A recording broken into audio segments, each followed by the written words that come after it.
Dos 80 que nós celebramos hoje, 12 anos foram vividos aqui, andando na Batista, atravessando, meio que correndo a Rodrigues Alves para se desvencilhar dos busões, né? Naquele tempo era o Quágio.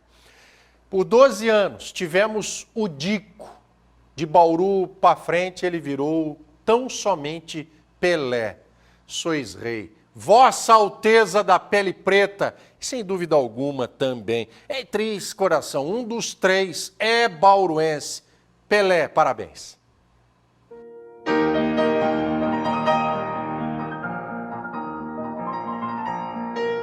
Parabéns, rei. 80 anos de vida, um dos rostos mais conhecidos do planeta em todos os tempos. Uma das maiores expressões de talento numa área específica, no seu caso, o futebol. 12 desses 80 anos foram intensamente vividos por essas bandas.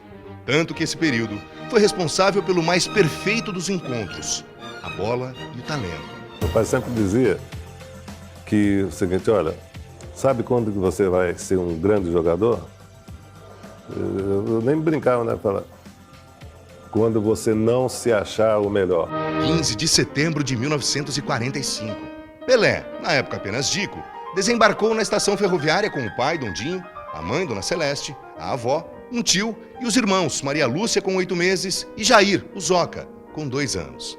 Dondinho veio com a família para Bauru porque tinha assinado contrato com o Lusitana, que depois virou o Bauru Atlético Clube. Como o salário de jogador profissional na época era muito pequeno, os dirigentes prometeram e cumpriram. Além do futebol, Dondinho teria um outro emprego.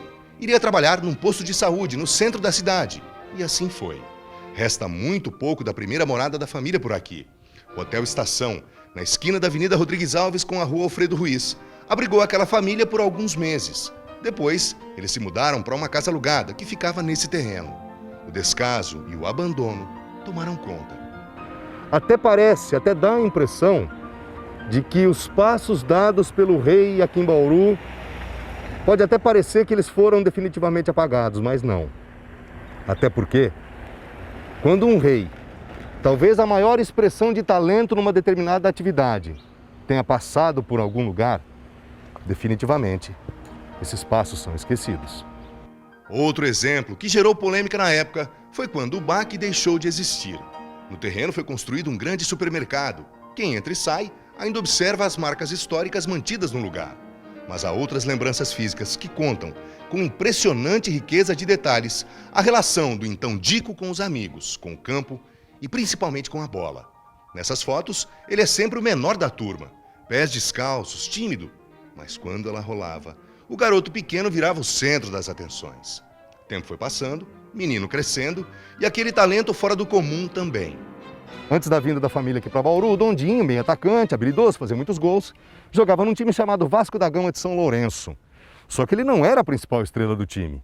Aquela equipe muito forte para o futebol da época tinha um goleiro muito espalhafatoso, carismático, chamado Bilé. E o Pelé, quando ia ver o pai jogar, ouvia a torcida gritando.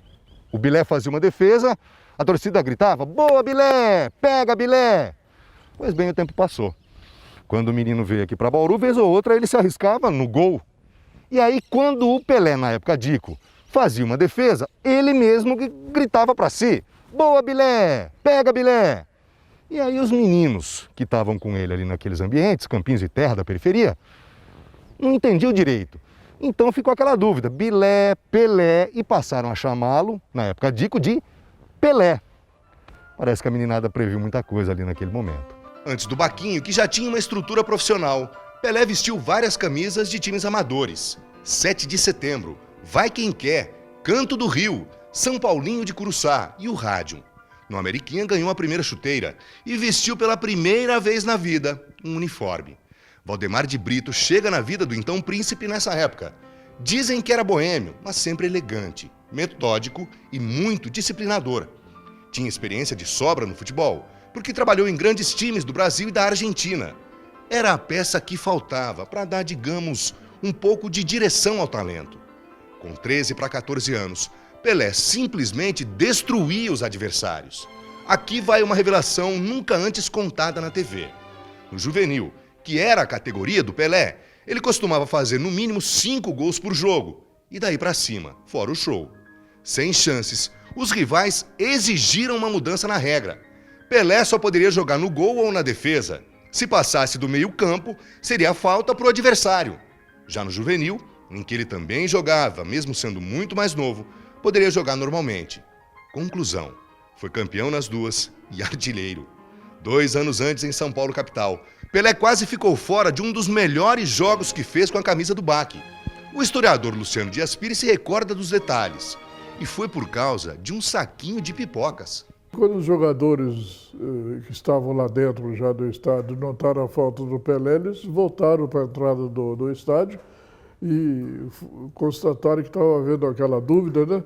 Aí eles falaram para o porteiro, ele falou, não, ele é o nosso jogador, é o principal jogador nosso. O porteiro falou, mas essa tampinha de gente aí, jogador aqui, nada. Eu falei, não, é jogador nosso, sim, vai jogar aquela coisa toda. E o Pelé entrou no estádio lá, na formação do time, lá na meia esquerda mesmo, e só não fez chover aquele dia no estádio do Juventus. Aniel Chaves, 84 anos, delegado de polícia aposentado. Ele estava naquele jogo. Fazia a primeira partida como titular. Foi testemunha dos fatos e principalmente daquele jogo histórico em plena Rua Javari. E foi um jogo fantástico do Pelé. O que ele aprontou naquele jogo? Você lembra? Ele aprontou só 5 gols, né? Aniel Chaves quebra de vez uma polêmica na relação entre Pelé e Bauru. A ausência do rei por tantos anos seria porque Pelé não gosta da cidade? Negativo, segundo o amigo. São vários exemplos, diz ele. Em 1975, Pelé veio a Bauru para receber a medalha de cidadão bauruense. Luciano Dias Pires confirma que o homem mundialmente consagrado ficou muito feliz.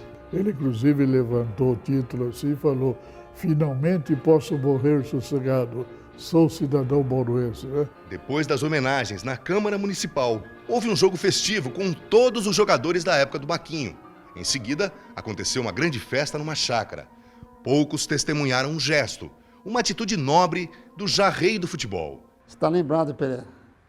Eu, você e o Edir fomos numa sala da sede lá da chácara, e onde você quis saber da situação de cada jogador do Baquinho e do rádio. Quem que estava, quando que estava, quem que estava passando por alguma necessidade, precisando de alguma coisa, para ele poder ajudar financeiramente. Isso que eu vou fazer agora, primeiro que é uma honra para qualquer profissional da imprensa. Eu estou colocando as luvas que vieram com esse livro. Só para vocês terem uma ideia, ele deve pesar aproximadamente uns 15 quilos. Tanto que a instrução é para que 2 pessoas peguem o livro, para que não haja nenhum risco, de repente, de correr.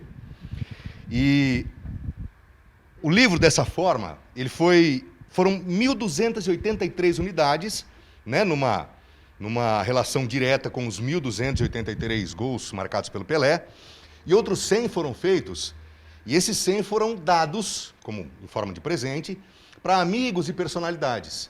E o seu Aniel, que está aqui do meu lado, ele recebeu a 8ª edição. E por que as luvas? Para que, na hora de manusear, a gente tenha então essa nobreza de tocar em páginas tão ricas de uma história que alcançou níveis mundiais, a gente possa fazer isso com uma certa classe, respeitando a história do maior jogador de futebol de todos os tempos. Dentro e fora dos estádios, perto ou longe da bola e do futebol, gestos nobres eram comuns e constantes na vida do Pelé. Benedito Mariani, 70 anos, foi zagueiro da Ferroviária na época em que o rei comandava aquele timaço do Santos. Em 1972, a Ferroviária até conseguiu ganhar do Peixe jogando em casa.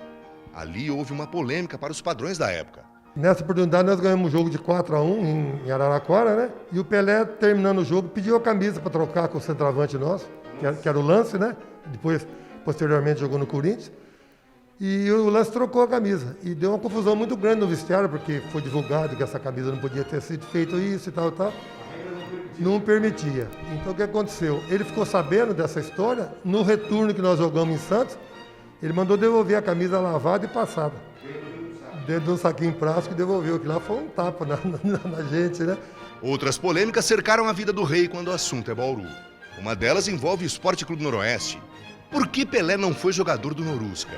Primeiro, ele foi sim. Disputou alguns jogos amistosos, como mostram essas fotos, mas não chegou a assinar o contrato. Foi por muito pouco. Dondinho e Pelé se reuniram com a diretoria do Noroeste na época. Foi um pouco antes de agosto de 1956, quando Pelé foi para o Santos.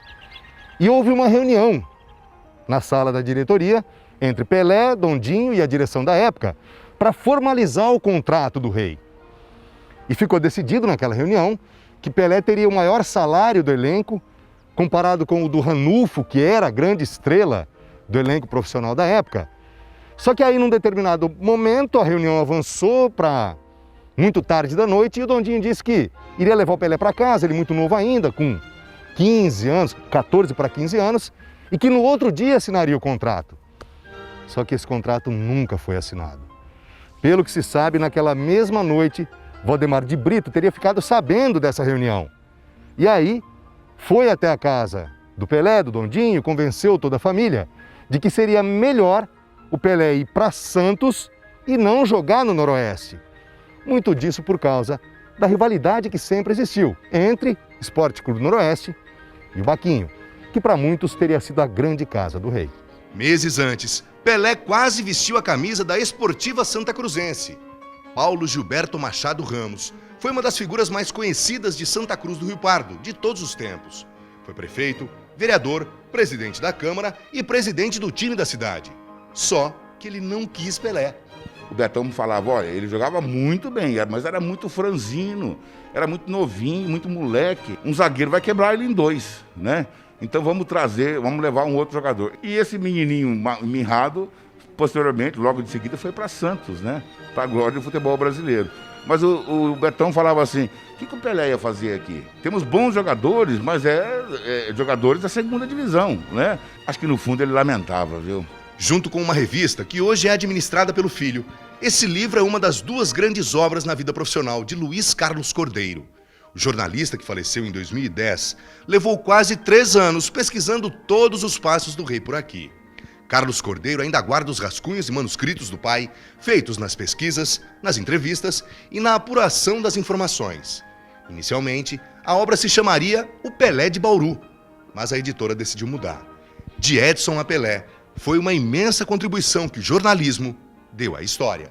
O livro é contado em mais de 30, 40 capítulos, então assim, ele disseca totalmente essa passagem por ele aqui, desde quando ele chegou em Bauru. O livro se encerra com ele entrando no trem e indo para Santos para começar a jogar lá, né? Dali para frente todo mundo já conhece. Noite de 8 de agosto de 1956. Foi aqui, nessa plataforma da antiga estação ferroviária, que o Rei, na época com 15 anos e ainda príncipe, embarcou acompanhado do pai Dondinho rumo à Baixada Santista. Antes, eles passaram em São Paulo para se encontrar com Valdemar de Brito, antigo técnico do Baquinho e grande mentor da carreira. Portanto, foi assim, sem muito alarde, que o Rei do futebol seguiu por esses trilhos rumo a um patamar que muito provavelmente jamais será atingido por nenhum outro jogador de futebol. No dia seguinte, 9 de agosto de 1956, Pelé se apresentou na Vila Belmiro. Esses foram os primeiros passos nas praias de Santos. A partir dessa data, o mundo inteiro já sabe o que aconteceu. Se o Pelé jogasse hoje, na opinião do senhor? Jogaria em qualquer time, seria o melhor do mundo de novo. Messi, Cristiano Ronaldo, Neymar, não. São bons jogadores também esses um, né? Bons jogadores perto do Pelé, só Perto isso. do Pelé, exatamente. Mas ele é um degrau acima, né? Ele está diferenciado completamente. O privilégio que nós tivemos de conviver com você, desejamos que você complete não só os 80, mas chegue aos 90, 100 anos, possa viver muito.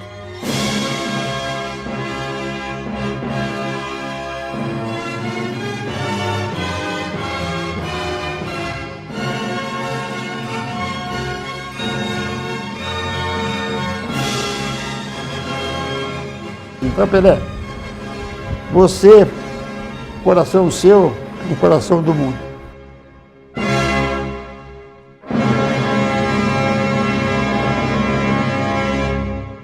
Sim, essa assinatura, o entende, fez tanto pela diplomacia do nosso país, fez o Brasil ser reconhecido e faz ainda esse esporte ser o mais querido em tudo quanto é currutela desse planeta. Porque fazia isso, ó. Mas ninguém faz igual, não consegue.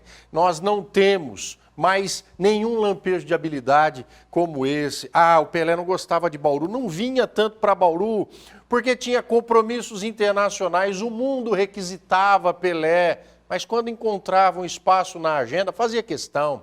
Parabéns, 80 anos. Obrigado, Deus, por toda essa semana. Se ele deixar, eu estarei em férias por 10 dias, viu, gente? Mas volto logo. Colinzão vai ficar à frente do balanço. 10! Aê, Brasil! Vai, Pelé!